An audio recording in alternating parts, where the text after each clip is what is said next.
Isso abriu uma outra porta para mim, que mostrou o seguinte: franquia é só um jeito das coisas que a gente sabe fazer. Então, por que a gente não pega as ferramentas de franquia e aplica em outros canais? E foi o que a gente passou a fazer. Então, de novo, a sorte ali ajudando pra cacete, que esse cara caiu na minha vida. Se ele tivesse caído 3 meses antes, meu sócio não deixaria fazer esse projeto jamais. Né? Essas coisas acontecem e assim foram, e a gente virou então uma empresa de canais. Né? E aí eu comecei a experimentar com outras coisas, porque aí a empresa já estava crescendo, estava fazendo coisa, e falei, eu preciso inventar um negócio novo. Um belo dia eu fui visitar um cara nos Estados Unidos, que foi o maior empreendedor que eu já conheci até hoje. É um sujeito chamado Bud Hatfield. O Bud, quando eu conheci, já tinha 72 anos de idade, e tinha escrito um livro contando a história dele. E a história dele era muito interessante, porque ele quebrou 8 vezes. Mas ele dizia, não foi no mesmo negócio, hein? Em 8 ramos de negócio diferentes. Né? Eu falei, que tipo de negócio? Ele falou, todos. O primeiro negócio eu tinha 16 anos, morava numa cidadezinha encravada dentro de uma zona rural.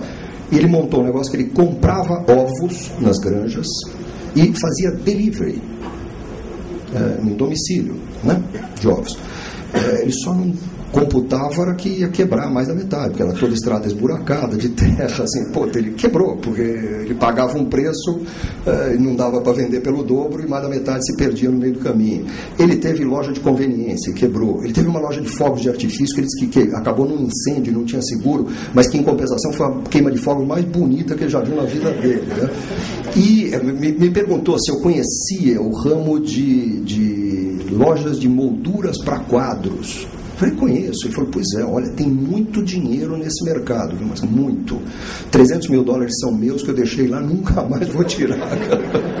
Muito. O negócio que ele fez, que deu certo, foi uma gráfica rápida, quando ele tinha 44 para 45 anos de idade. Um negócio chamado Quick Copy.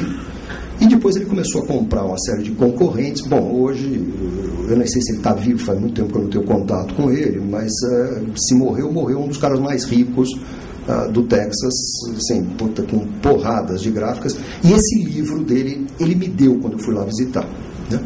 E eu durmo muito mal em avião, eu vim lendo o diabo do livro, e eu cheguei no Brasil com uma decisão, arrumei a namorada nova, falei, vou criar uma editora para lançar esse livro e mais uma porrada. Bom, eu lancei esse livro, foi um fracasso de venda, eu lancei mais uns 8 livros, todos eles foram um fracasso, porque eu não tinha preço, eu não tinha distribuição, eu não tinha papel, era o diabo, que eu sofri na mão de distribuidores. Eu aprendi uma porrada de lições nisso aí, mas eu aprendi uma porrada de lições.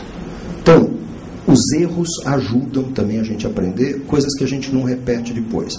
Se eu não tivesse quebrado lá, eu tinha quebrado com algo muito maior, que aí eu quebrei, eu tinha dinheiro para pagar, alguns desses cabelos brancos surgiram naquela época, né, por algumas noites sem dormir, mas deu para cobrir tudo, eu não fiquei devendo para ninguém. Falei, se eu não tivesse quebrado ali, eu tinha quebrado depois, cometendo os mesmos erros que eu cometi ali. Então eu aprendi, aqueles ali eu não cometo, eu cometo outros, e fui cometendo outros ao longo da vida. Aqueles ali eu não cometi mais.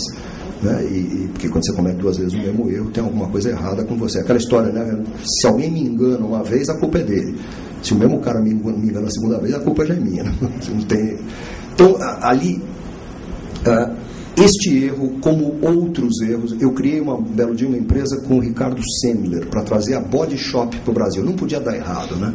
Mas não podia dar errado. Deu porque a gente não conseguiu convencer a inglesa de que a gente ia fazer as coisas do jeito que ela queria. Ela era uma louca desvairada, o Ricardo não tinha toda a influência sobre ela que julgava ter, e a gente produziu muitas reuniões e não deu em nada, e ainda fiquei eu com um problema, porque o contador da época esqueceu de dar baixa, não sei no que, e o meu CPF durante anos ficou com problema na Receita. E aí eu aprendi outra coisa, que Kafka, quando escreveu o processo, certamente se inspirou na Receita Federal Brasileira, porque tinha lá uma pendência qualquer, de fato tinha uma multa para pagar, tinha uma irregularidade, não tinha sido apresentado o documento tal. E então eu fui lá e falei, bom, então eu quero pagar essa dívida, porque é o nome da empresa. Muito bem, então o senhor tem que trazer o estatuto social da empresa, o contrato. Não, a empresa já foi encerrada, né? Eu trago, não pode, tem que ser o estatuto da empresa ativa. Não, mas ela foi encerrada. Né? Ela não existe mais. Eu vendi minhas cotas, eu saí da empresa, não sou mais sócio dela, eu não sei o que aconteceu com ela, depois ela foi encerrada. Não, então o senhor tem que trazer uma procuração. Eu falei, eu não sei o que aconteceu, mas eu vou trazer uma procuração de quem? Não, mas eu quero pagar. Não, o senhor não é parte legítima para pagar. Falei, bom, eu não sou parte legítima para pagar, eu também não sou parte legítima para ser cobrado. Não, para ser cobrado para ser cobrado. Então, se o senhor é parte legítima para o lado ruim do processo, mas o senhor não é parte legítima para liquidar o processo. Né? E, durante anos esse negócio me carregou, até que mandado de segurança, etc. Você acaba resolvendo. Hoje, como é que está a minha atividade?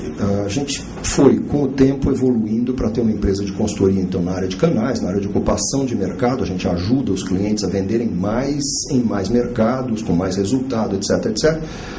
Mas ainda era pouco para aquilo que eu queria fazer. Então, a gente começou, 2 anos atrás, mais ou menos, a acertar aí uma fusão com outras consultorias um pouco menores que nós. Concretizamos a fusão no final do ano passado. Agora estamos, então, juntando os pedaços, aí juntando 3 ou 4 consultorias debaixo de um guarda-chuva só. Muito interessante o processo de fusão, não sei se vocês já passaram, é muito engraçado, porque as grandes questões são resolvidas rapidamente e as pequenas levam forever. Vocês não podem imaginar, hoje, sim, nas últimas 2 semanas, a troca de e-mails para decidir se o cartão tem uma barra embaixo colorida ou não, cartão de visita. Vocês não podem imaginar o tempo que leva e como tem gente para dar palpite se o cartão de visita tem uma barrinha ou não tem uma barrinha. As grandes questões de grana, não sei o quê, como é que divide, quem faz o quê, responsabilidade, quem é o diretor, isso é muito fácil. O cartão de visita está um inferno. O número de telefone que vai ser usado, quem é que escreve no blog em que dia, essas questões levam para sempre para resolver. Mas estamos lá, fizemos, estamos tocando esse negócio, a meta agora é internacionalizar, estamos trazendo para dentro da fusão mais uma consultoria de fora, para daí queremos transformar isso aqui numa organização latino-americana. Não tenho a menor pretensão de ir para a Europa, não tenho a menor pretensão de disputar mercado asiático, muito menos mercado americano, mas eu quero ter a maior empresa de consultoria, a principal empresa de consultoria especializada em canais na América Latina. Quer entrar aqui, vai ter que passar pela gente, vai ter que ser com a gente. Essa é uma meta.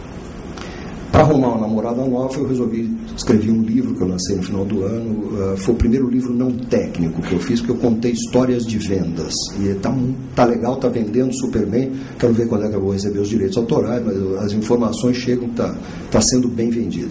Hoje de manhã a gente anunciou, a gente comprou 50% de uma agência de publicidade pequenininha que é especializada no mundo de franquias.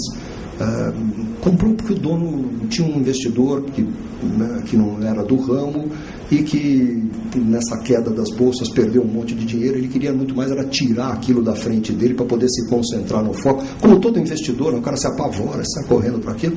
Achei uma excelente oportunidade, porque eu acredito sim, na crise é que você faz, na crise é que você vai. Quando estourou a primeira crise, vocês todos são bastante jovens, né?